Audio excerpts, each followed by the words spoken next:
Hello बच्चों, तो कैसे आप सभी लोग आ गए आप सभी के सामने एक नई टेस्ट सीरीज के साथ, जो कि क्लास 12 का चैप्टर 10 का दूसरा टेस्ट है। इससे पहले मैंने टेस्ट 1 दे रखे हैं इसी चैप्टर के, और बाकी जितने सारे चैप्टर हैं 1 2 3 4 5 6 7 8 9 तक के सारे टेस्ट सीरीज मैंने दे रखे हैं। उन सारी टेस्ट सीरीज का जो लिंक है प्लेलिस्ट में आपको सभी वीडियो मिल जाएंगे, और प्लेलिस्ट का लिंक आपको आई बटन पर मिल जाएगा, तो आप वहाँ से क्लिक करके उसे अटेंड कर सकते हैं। ठीक है, तो चलिए बिना देरी किए हुए स्टार्ट करते हैं हम लोग आज का टेस्ट सीरीज, जो कि ऑब्जेक्टिव से स्टार्ट हो रहा है। तो देखते हैं क्या हमारा ऑब्जेक्टिव पहला कहता है, प्राचीन काल में ईस्ट का प्रयोग किसके निर्माण में किया जाता था? इन ancient times east was used in the manufacture of what? मतलब पहले जमाने में ईस्ट का प्रयोग किस चीज को बनाने के लिए किया जाता था? वाइन को बनाने के लिए, बियर को बनाने के लिए, रस को बनाने के लिए, या सभी चीज को बनाने के लिए? वाइन, बियर, जूस या सभी चीज को, किस चीज को बनाने के लिए ईस्ट का प्रयोग किया जाता था पुराने जमाने में, प्राचीन जमाने में? बताओ बेटा, आपके पास 4 ऑप्शन है, 4 ऑप्शन में से सही आंसर क्या होगा? कमेंट बॉक्स में फटाफट लिखो क्या होगा सही आंसर। बताओ बेटा, फटाफट बताओ क्या होगा। हाय बेटा, पहले ज़माने में ना ईस्ट से जितने भी चीज़ बनाए जाते थे इसमें सभी आते हैं, तो इसलिए आप डी नंबर में टिक आउट कर लेंगे। सब चीज़ बनाए जाते थे ईस्ट से, ठीक है, तो डी नंबर टिक आउट कर लेंगे। इसका आंसर सही होगा डी। क्वेश्चन नंबर 2 कहता है, अत्यधिक अल्कोहल लेने से शरीर का कौन सा अंग सबसे अधिक प्रभावित होता है? Which part of the body is affected the most by taking excessive alcohol? सबसे ज्यादा दारू पीने से, सबसे ज्यादा अल्कोहल लेने से आपके बॉडी का कौन सा ऑर्गन इफेक्ट होगा? दरपिया सब होता है ना, जो दारू पी घुलटल रहता है, देखते हैं ऐसे करते रहता है, तो वो कौन सा, मतलब कि उसके बॉडी का कौन सा ऑर्गन सबसे ज्यादा इफेक्ट होता है? किडनी, लीवर, फेफड़ा या आमाशय, है ना? किडनी होगा, लीवर होगा, लंग्स होगा या स्टमक होगा? क्या होगा इसमें से? बताइए सही आंसर। क्वेश्चन नंबर 2 है आपके पास, और 4 ऑप्शन है, 4 ऑप्शन में सही आंसर क्या होगा? अधिक शराब पीने वाला, अधिक अल्कोहल लेने वाला सबसे ज्यादा कौन सा बॉडी मतलब पार्ट इफेक्ट होता है? बताओ बेटा, क्वेश्चन नंबर 2 का सही आंसर क्या हो जाएगा? बताओ। सिंपल सी बात है, सुने ना हो, ढेर दारू पिए जी लिवरे खराब हो जाएगा, लिवरे खत्म भै जेतो, लिवरे खत्म हो जाएगा, बात समझे? तो इसका सही आंसर हो जाएगा ऑप्शन नंबर बी में टिक आउट कर लीजिए, बी। जी हाँ, चलिए अब आगे आते हैं क्वेश्चन नंबर 3 की तरफ। क्वेश्चन नंबर 3 कहता है, चाय की पत्तियों पर जीवाणु की क्रिया से विशेष सुगंध को उत्पन्न किया जाना कहलाता है। Production of characteristics around aroma by the action of bacteria and tea leaves is called. बताइए, चाय की पत्ती पर जो बैक्टीरिया, चाय पत्ती होती है ना, चाय की पत्ती जो उगती है पौधे, उस पर जो बैक्टीरिया जो रिएक्शन करता है, एक्टिविटी करती है, केमिकल रिएक्शन करती है, उससे विशेष प्रकार का सेंट पैदा होता है ना, सुगंध आता है। ये प्रोसेस हम लोग करवाते हैं बैक्टीरिया द्वारा। ये क्या कहलाता है? ये प्रोसेस है ना, क्या कहलाता है? बताओ बेटा, टेनिंग कहलाता है, क्यूरिंग कहलाता है, किण्वन कहलाता है, या राइपेनिंग कहलाता है? टेनिंग, क्यूरिंग, फर्मेंटेशन या रैपनिंग, क्या कहलाता है? बताइए। आपके पास 3 नंबर क्वेश्चन के 4 ऑप्शन है, 4 ऑप्शन में से सही आंसर क्या होगा? फटाक से बताओ बेटा, क्या कहलाएगा? क्वेश्चन नंबर 3 के सही आंसर क्या होंगे? फटाफट बताओ, बताओ बताओ। अक्कड़ बक्कड़ बम्बे बो, 80 90 पूरे 100 में लगा धागा, चोर निकल के भागा। जी हाँ, ठेला वाला आप ही लोग का तारीफ करता है कि सही आंसर क्या होगा। बताइए, आप लोग का बच्चा बहुत तेज है, तो तेज बच्चों बताओ क्या होगा सही आंसर। इस क्वेश्चन का सही आंसर ये हो जाएगा, तुम बताओ बेटा। इस क्वेश्चन का सही आंसर हो जाएगा ऑप्शन नंबर बी। जी हाँ, क्यूरिंग। ठीक है, तो क्यूरिंग के द्वारा यह सुगंध उत्पन्न किया जाता है, सेंट उसमें उत्पन्न किया जाता है पत्तों में। ठीक है, चलिए ये हो गया। क्वेश्चन नंबर 4 की तरफ बढ़ता है। क्वेश्चन 4 कहता है, जैव इथेनॉल के उत्पादन के लिए आप निम्न में से किस पादप प्रजाति का चयन करेंगे? जी हाँ, ब्रासिका का, जियामेज का, पोंजाइमिया का या जेट्रोफा का? Which of the following plants species would you choose for the production of bioethanol? है ना, ब्रेसिका होगा, जियामेज होगा, पोंजामिया होगा या जेट्रोपा होगा? बताइए, जेट्रोपा क्या होगा? आपके पास 4 ऑप्शन है, क्वेश्चन नंबर 4 के हैं, तो 4 ऑप्शन में से सही आंसर क्या हो जाएगा? फटाफट बताइए जी।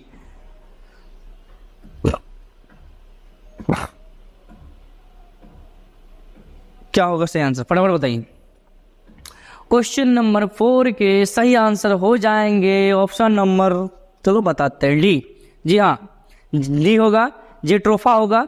जेट्रोफा में टिक आउट कर लीजिए, ये कहलाता है। ठीक है, चलिए आगे देखेंगे क्वेश्चन नंबर 5 को, कहता क्वेश्चन 5 में बीटी कपास प्रतिरोधी है। बीटी कोटोन रेसिस्टेंस ऑफ कीट का, खरपतवार नाशी का, लवण का, सूखा का, इंसेक्ट का, वीडिसाइड का, सॉल्ट का, ड्रप का। बताओ बीटी कोटोन जो है वो किसका मतलब रेसिस्टेंस है, किसको रेसिस्टेंस देता है, किसको प्रतिरोधक क्षमता देता है, किसको बीमारी से लड़ने की ताकत देता है, किसको, इस 4 ऑप्शन में से किसको देता है बीटी कोटोन? बताओ जल्दी से बताओ, आपके पास 4 ऑप्शन है क्वेश्चन 5 के, फटाफट बताओ।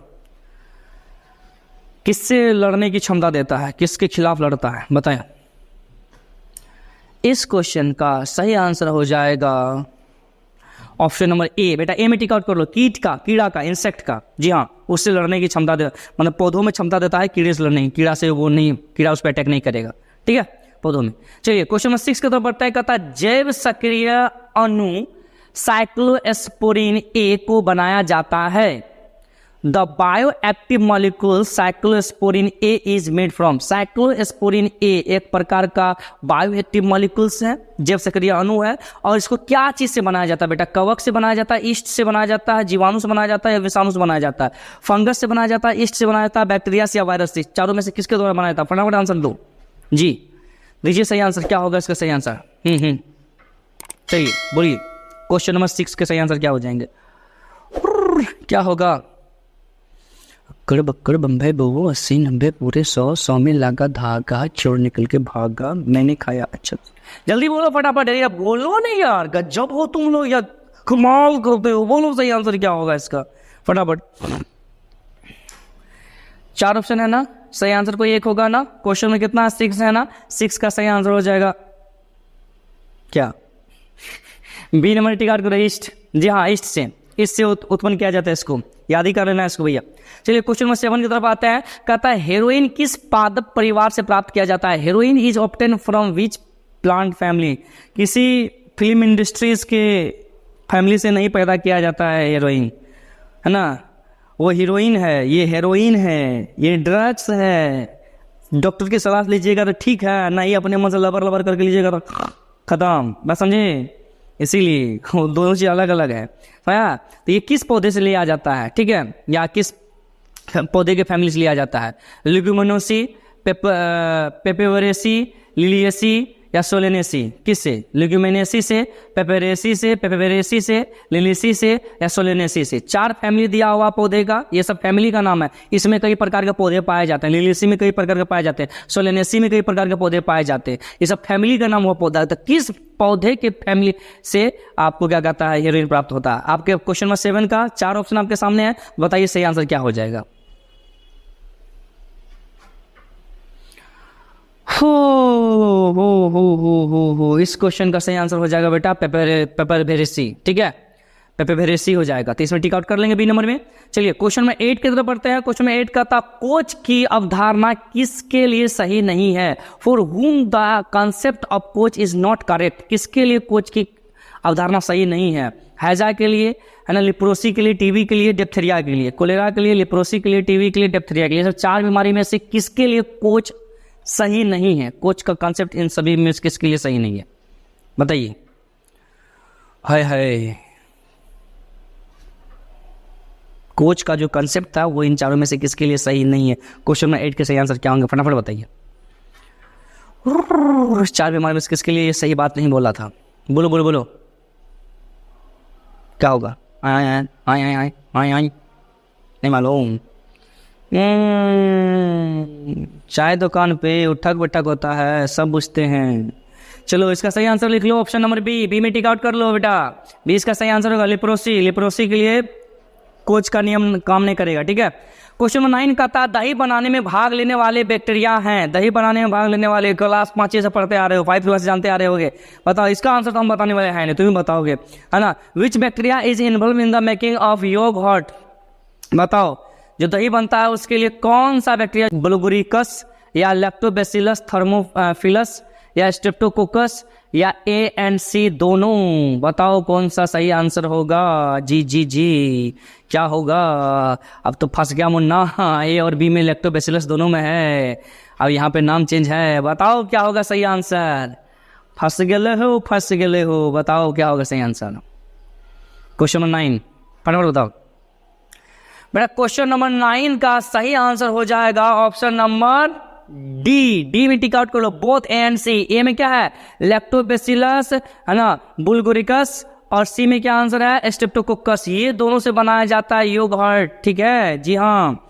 ये दही का ही प्रकार है योगर्ट, लेकिन ये दूसरी टाइप का दही है। तो ये जो बनाया जाता है आपको इन्हीं दोनों के मिश्रण से बनाया जाता है। चलिए आगे हम लोग आता है क्वेश्चन नंबर 10 की तरफ, जो कि इस टेस्ट का लास्ट ऑब्जेक्टिव है। और इसमें पूछा जाता है स्टेम कोशिका किससे उत्पन्न होती है।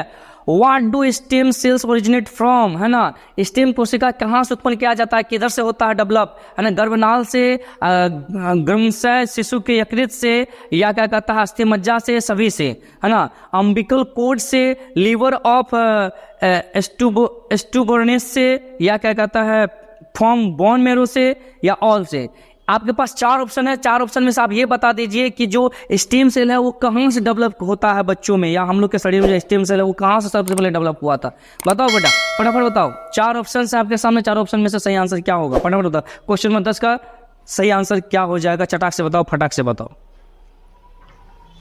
बताओ बताओ बताओ क्या हो जाएगा। इसका सही आंसर हो जाएगा क्या, option number C, from bone marrow. जी हाँ, बोन मैरो से निर्माण होता है स्टेम सेल का। जी हाँ, बोन मैरो से फॉर्मेशन होता है स्टेम सेल का। ये डॉक्टरों और साइंटिस्टों का मानना है कि जो स्टेम सेल है उसका फॉर्मेशन कहाँ होता है, बोन मैरो से, ठीक है। चलिए अगले स्टेप की तरफ बढ़ते हैं हम लोग। ऑब्जेक्टिव खत्म हो जाता है इस टेस्ट का। अब जो हमारे सामने आ रहा है वो आ रहा है इसी टेस्ट का दूसरा स्टेप, जिसमें कि हम लोग जानने वाले हैं 5 सब्जेक्टिव क्वेश्चंस के बारे में, जो बहुत ही इंपॉर्टेंट होता है एग्जाम के लिए। और इन 5 सब्जेक्टिव क्वेश्चंस के जो आंसर हैं वो आपको पीडीएफ के फॉर्म में मिल जाएगा। कहाँ पे, टेलीग्राम पे एक चैनल है जेनेटिक बायो क्लासेस के नाम से, आप सर्च करेंगे वहां मिल जाएगा।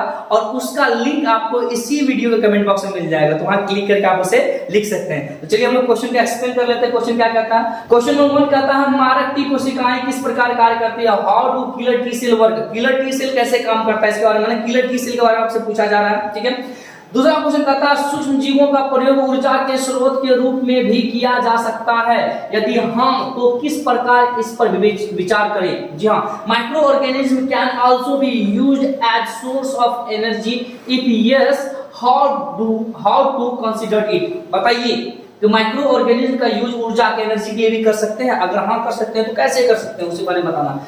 अगला क्वेश्चन आ रहा है क्वेश्चन नंबर 3 कहता है हानिप्रद जीवाणु द्वारा उत्पन्न करने वाले रोग के नियंत्रण में किस प्रकार सूक्ष्मजीव महत्वपूर्ण भूमिका निभाते हैं। How do microorganism play an important role in the control of disease caused by harmful bacteria. Harmful bacteria कैसे एक बहुत ही महत्वपूर्ण रोल निभाते हैं क्या करने के लिए, बीमारी को कंट्रोल करने के लिए। जो हानिकारक बैक्टीरिया होते हैं ना, जो बीमारी फैलाने वाले, वो बैक्टीरिया कैसे मतलब कि बीमारी को भी कंट्रोल करते हैं, किस तरह से कंट्रोल करते हैं, उसी बारे में हम पूछ रहा। इसका आंसर को मिल जाएगा वहां पे।